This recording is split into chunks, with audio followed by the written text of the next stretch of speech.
नमस्कार दोस्तों, जय माता दी। आज मैं आपको सोमवार व्रत की कथा सुनाने जा रही हूँ।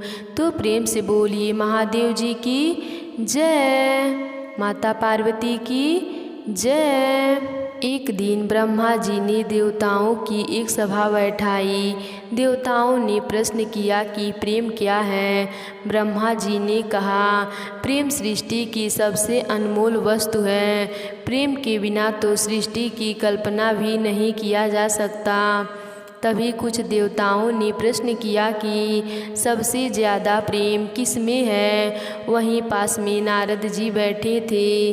उन्होंने कहा कि यह भी कोई पूछने वाली बात है। सबसे ज़्यादा प्रेम तो हमारे प्रिय भगवान विष्णु और माता लक्ष्मी में ही हो सकता है। कुछ देवताओं ने कहा कि ब्रह्मा और ब्राह्मणी में सबसे ज़्यादा प्रेम होना चाहिए।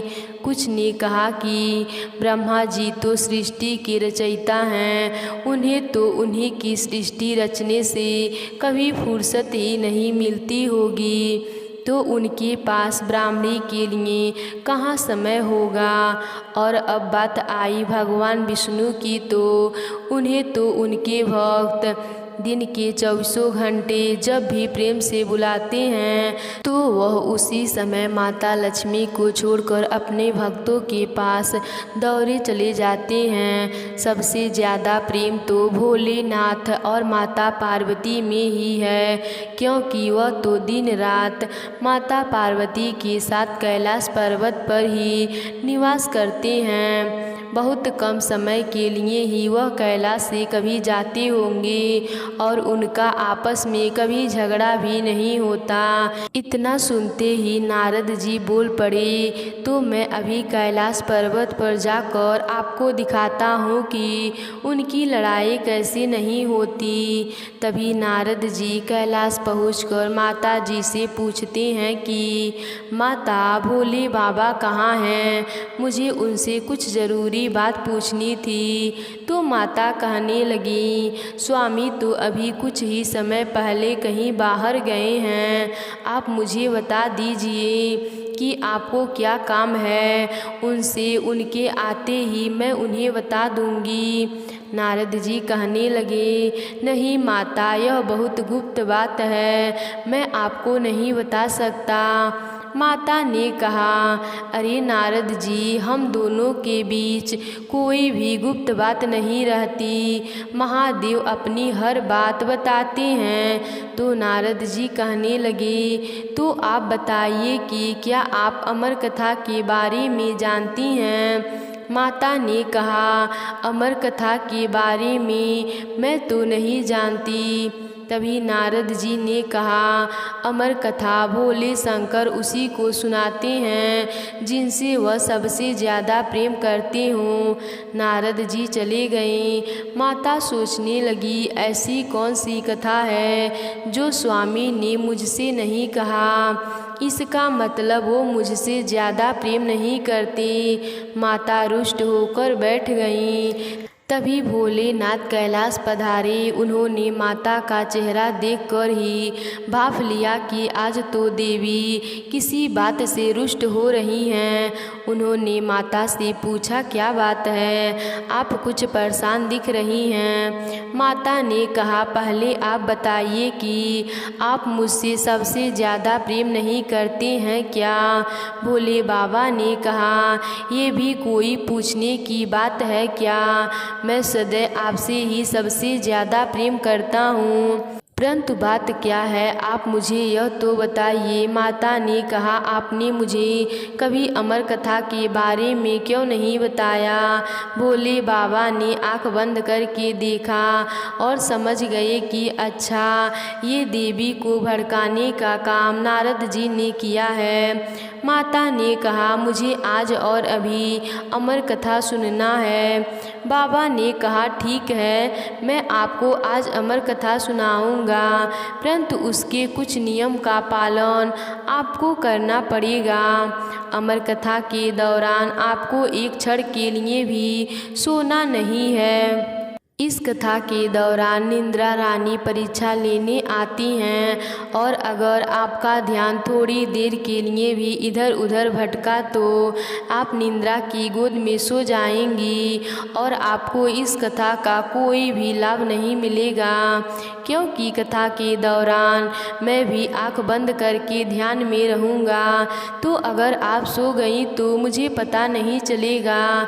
तो इसके लिए मैं आपको एक उपाय बताता हूँ कि जब मैं कथा सुना रहा हूँ तो आप बीच बीच में हूँ स्वामी करके हुंकारा भरती रहिएगा, जिससे मुझे पता चलते रहेगा कि आप जाग रही हैं। माता ने कहा, ठीक है, मैं ऐसा ही करूँगी। आप कथा आरंभ करिए। कथा आरंभ करने से पहले भोले बाबा ने पहली ताली बजाकर कैलाश पर्वत पर बैठे सारे जीव जंतुओं को वहां से दूर कर दिया।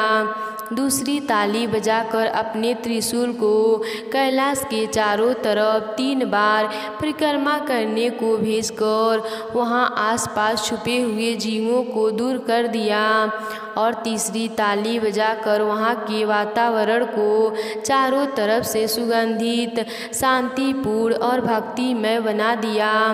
कल्पतरूप वृक्ष के नीचे बैठकर जैसे ही कथा का आरंभ किया, तभी उस कल्पतरूप वृक्ष के ऊपर एक अंडे से फूटकर सुग बालक का जन्म हुआ। जन्म लेते ही वह बालक वहीं बैठे बैठे अमर कथा सुनने लगा। कथा के आरंभ में ही माता को नींद आ गई। अब वो सूक बालक कथा को सुन रहा था और बीच बीच में हूँ स्वामी करके हुंकारा भर रहा था। क्योंकि तोता स्वभाव से ही दूसरों की नकल उतारने में माहिर होता है, तो उस बालक ने जैसे माता को हूँ स्वामी करते हुए देखा था, तो वो भी उसी के तरह बीच बीच में बोले जा रहा था। महादेव कथा कहते कहते इतने ध्यान मगन हो गए थे कि उन्हें उस सूक बालक और माता की आवाज़ में कोई अंतर नहीं लग रहा था। अचानक से कथा के अंत में उन्होंने माता से कुछ कहने के लिए जैसे ही आंखें खोली तो उन्होंने देखा देवी तो सो रही हैं। तो फिर इतने देर से हूँ स्वामी कौन कर रहा था? उन्होंने माता को जगा कर कहा कि इस अमर कथा को कोई छुप कर सुना था। अब चाहे कोई भी हो, मैं उसे दंड तो जरूर दूंगा। तभी उनकी दृष्टि पैर पर बैठे उस बालक पर गई, तो क्रोध से त्रिशूल लेकर उसे मारने के लिए दौड़ पड़े। आगे आगे सूग बालक, पीछे पीछे भोले बाबा। अब तो बालक बहुत घबरा गया और सोचने लगा कि दानवों से संकट होता है तो देवताओं के पास जाना चाहिए, किंतु जब देवताओं से ही संकट हो तो कहाँ जाएं? फिर उसने सोचा कि देवों से संकट हो तो ब्राह्मण देवता के पास जाना चाहिए। और वो बालक बहुत ही तेजी से भागता हुआ महर्षि देवव्यास के आश्रम में पहुंचकर देखा कि उनकी पत्नी उबासी ले रही थी। सो वह बालक उनके मुख के मार्ग से होकर उनके गर्भ में पहुंच गया। भोलेनाथ भी उसका पीछा करते हुए देवव्यास के आश्रम में गुस्से से लाल नेत्र किए हुए त्रिशूल लिए हुए पहुँचे। महर्षि देवव्यास जी ने कहा, प्रभु पहली बार दर्शन दिया, वो भी इस रूप में, बताइए मैं आपकी क्या मदद कर सकता हूँ? भोले बाबा ने गुस्से से थर थर काँपते हुए कहा कि एक चोर आपकी आश्रम में घुस गया है। वह मेरी बहुत ही बहुमूल्य चीज़ चुरा कर भागा है। देवव्यास जी ने कहा कि चोरी और आपके घर में चोरी करने वाली कौन सी वस्तु है जो कोई चुराए? महादेव ने कहा, उसने मेरी अमर कथा चुराई है, अतः मैं उसे मृत्यु दंड दूंगा। महर्षि हंसने लगे और कहा, सच में आपका नाम भोले भंडारी है। अगर उसने आपकी अमर कथा सुनी है तो वो तो अमर हो गया, तो फिर आप उसे मृत्यु दंड कैसे देंगे? और अगर मान लिया आप उसे मृत्यु दंड दे भी देते हैं तो आपकी अमर कथा झूठी हो जाएगी। वैसे भी वह बालक तो मेरी पत्नी के गर्भ में चला गया है, तो आपको अब 9 महीने उसकी प्रतीक्षा करनी पड़ेगी। भोले बाबा ने कहा, तो मैं भी यहीं बैठकर 1 वर्ष की समाधि लेता हूँ और उसके जन्म के उपरांत उसे यहाँ से लेकर ही जाऊँगा और हमेशा के लिए बंदी बनाकर अपने पास रखूँगा। महर्षि ने कहा कि अहो भाग्य उसके कि आजीवन वो आपका बंदी बनकर आपके दर्शन पाता रहेगा। आपके बंदी बनने का सौभाग्य तो बड़े बड़े साधु संतों को भी नसीब नहीं होता। सूक बालक माता के गर्भ से सब कुछ सुन रहा था और उसने सोचा कि अरे भोले बाबा समाधि भी ली तो केवल 1 वर्ष की, मैं तो माता के गर्भ में 16 वर्ष की समाधि लेने का प्रण करता हूँ। 1 वर्ष बीत गए। महादेव ने अपनी समाधि से उठकर देव व्यास जी से कहा, लाइए अब मुझे उस बालक को दे दीजिए। महर्षि ने कहा, माता के गर्भ से निकलना तो दूर की बात है, अभी तो उसने अपना आकार तनिक भी नहीं बढ़ने दिया है। शायद वह आपके डर से ऐसा कर रहा है। कृपा आप उसे क्षमा कर दें। उसके अभी तक गर्भ में नहीं निकलने के कारण मेरी पत्नी को बहुत पीड़ा हो रही है। महादेव ने कहा, ठीक है, मैं उसे क्षमा करता हूँ। और वह कैलाश पर लौट गए। 15.5 वर्ष तक वह बालक अपनी माता के गर्भ में ही था, जिसके कारण देव व्यास जी की पत्नी को अत्यंत पीड़ा होने लगी। तब देव व्यास जी ने भगवान विष्णु से मदद के लिए पुकार लगाई। ऋषि की पुकार पर भगवान विष्णु प्रकट हुए और उन्होंने उस बालक से प्रार्थना की कि अब तुम अपनी माता के गर्भ से बाहर आकर तो देखो कि यह धरती कितनी सुंदर है। इसकी सुंदरता को देखकर तुम सब कुछ भूल जाओगे। तभी सूग बालक ने माता के गर्भ से ही कहा कि हे भगवान विष्णु, इसीलिए तो मैं इस धरती पर नहीं आना चाहता हूँ, क्योंकि यहाँ आकर प्राणी आपको भी भूल जाता है। मैं आपको कभी भूलना नहीं चाहता। फिर भगवान ने कहा कि हे बालक, तुम इतने वर्ष से अपनी माता के गर्भ में हो। तुम्हारी वजह से तुम्हारी माता को बहुत कष्ट हो रहा है, इसीलिए अपनी माता के लिए तुम शीघ्र बाहर आ जाओ। इस पर सूग बालक ने कहा कि आप अगर मोह माया को रोक सकते हैं तो मैं निश्चित बाहर आ जाऊंगा। भगवान ने कहा, मोह माया को रोक पाना तो असंभव है।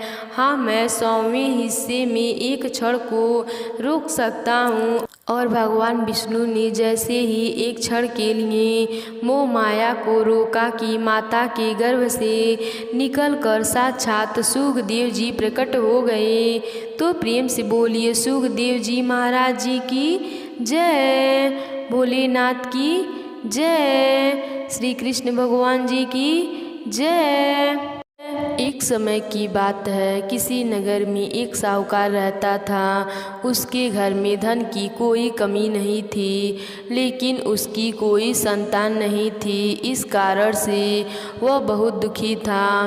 पुत्र प्राप्ति के लिए वह प्रत्येक सोमवार व्रत रखता था और पूरी श्रद्धा के साथ शिव मंदिर जाकर भगवान शिव जी और माता पार्वती जी की पूजा करता था। उसकी भक्ति देखकर एक दिन माँ पार्वती प्रसन्न हो गईं और भगवान शिव जी से उस साहूकार को मनोकामना पूर्ण करने का आग्रह किया। पार्वती जी की इच्छा सुनकर भगवान शिव जी ने कहा कि हे पार्वती, इस संसार में हर प्राणी को उसके कर्मों का फल मिलता है और जिसके भाग्य में जो हो उसे भोगना ही पड़ता है। लेकिन पार्वती जी ने साहूकार की भक्ति का मान रखने के लिए उसकी मनोकामना पूर्ण करने की इच्छा जताई। माता पार्वती जी के आग्रह पर शिव जी ने साहूकार को पुत्र प्राप्ति का वरदान तो दे दिया, लेकिन साथ ही यह भी कहा कि उसके बालक की आयु केवल 12 वर्ष होगी। माता पार्वती और भगवान शिव जी की बातचीत को साहूकार सुन रहा था। उसे न तो इस बात की खुशी थी और न ही दुख। वह पहले की भांति शिव जी की पूजा करता रहा। कुछ समय के बाद साहूकार के घर एक पुत्र का जन्म हुआ। जब वह बालक 11 वर्ष का हुआ तो उसे पढ़ने के लिए काशी भेज दिया गया। साहूकार ने पुत्र के मामा को बुलाकर उसे बहुत सारा धन दिया और कहा कि तुम इस बालक को काशी विद्या प्राप्ति के लिए ले जाओ और मार्ग में यज्ञ कराना। जहाँ भी यज्ञ कराओ वहाँ ब्राह्मणों को भोजन कराते और दक्षिणा देते हुए जाना। दोनों मामा भांजे इस तरह यज्ञ कराते और ब्राह्मणों को दान दक्षिणा देते काशी की ओर चल पड़े। रास्ते में एक नगर पड़ा जहाँ नगर के राजा की कन्या का विवाह था, लेकिन जिस राजकुमार से उसका विवाह होने वाला था वह एक आँख से काना था। राजकुमार के पिता ने अपने पुत्र के काना होने की बात को छुपाने के लिए एक चाल सोची। साहूकार के पुत्र को देखकर उसके मन में एक विचार आया। उसने सोचा क्यों न इस लड़के को दूल्हा बनाकर राजकुमारी से विवाह कर दूं। विवाह के बाद इसको धन देकर विदा कर दूंगा और राजकुमारी को अपने नगर ले जाऊंगा। लड़के को दूल्हे के वस्त्र पहनाकर राजकुमारी से विवाह कर दिया गया। लेकिन साहूकार का पुत्र ईमानदार था, उसे यह बात न्याय संगत नहीं लगी। उसने अवसर पाकर राजकुमारी के चुन्नी के पल्ले पर लिखा कि तुम्हारा विवाह तो मेरे साथ हुआ है, लेकिन जिस राजकुमार के संग तुम्हें भेजा जाएगा वह एक आँख से काना है।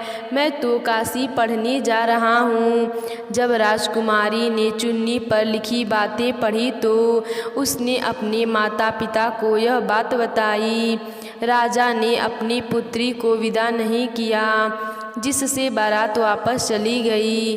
दूसरी ओर साहूकार का लड़का और उसका मामा काशी पहुँचे और वहां जाकर उन्होंने यज्ञ किया। जिस दिन लड़के की आयु 12 वर्ष की हुई उसी दिन यज्ञ रखा गया। लड़के ने अपने मामा से कहा कि मेरी तबीयत कुछ ठीक नहीं है। मामा ने कहा कि तुम अंदर जाकर सो जाओ। शिव जी के वरदान के अनुसार कुछ ही देर में उस बालक के प्राण निकल गए। मृत्यु भांजे को देख उसके मामा ने विलाप शुरू कर दिया। संयोगवश उसी समय शिव जी और माता पार्वती उधर से जा रहे थे। पार्वती जी ने भगवान से कहा, स्वामी मुझे इसके रोने की स्वर सहन नहीं हो रहा, आप इस व्यक्ति के कष्ट को अवश्य दूर करें। जब शिव जी मृत्यु बालक के समीप गए तो वह बोले कि यह उसी साहूकार का पुत्र है जिसे मैंने 12 वर्ष की आयु का वरदान दिया। अब इसकी आयु पूरी हो चुकी है। लेकिन मातृभाव से विभोर माता पार्वती ने कहा कि हे महादेव, आप इस बालक को और आयु देने की कृपा करें, अन्यथा इसके वियोग में इसके माता पिता भी तड़प तड़प के मर जाएंगे। माता पार्वती के आग्रह पर भगवान शिव ने उस लड़के को जीवित होने का वरदान दे दिया। शिव जी की कृपा से वह लड़का जीवित हो गया। शिक्षा प्राप्त करके लड़का मामा के साथ अपने नगर की ओर चल दिया। दोनों चलते हुए उसी नगर में पहुँचे जहाँ उसका विवाह हुआ था। उस नगर में भी उन्होंने यज्ञ का आयोजन किया। उस लड़के के ससुराल ने उसे पहचान लिया और महल में ले जाकर उसकी खातिरदारी की और अपनी पुत्री को विदा किया। इधर साहूकार और उसकी पत्नी भूखे प्यासे रहकर बेटे की प्रतीक्षा कर रहे थे।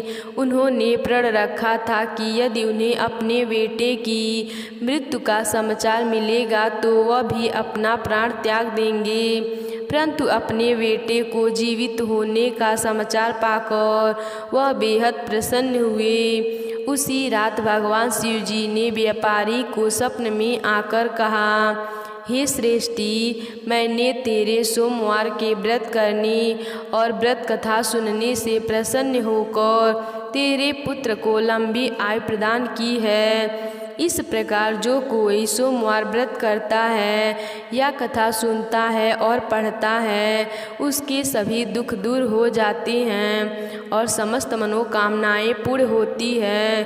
तो प्रेम से बोलिए शिव जी की जय, माता पार्वती की जय।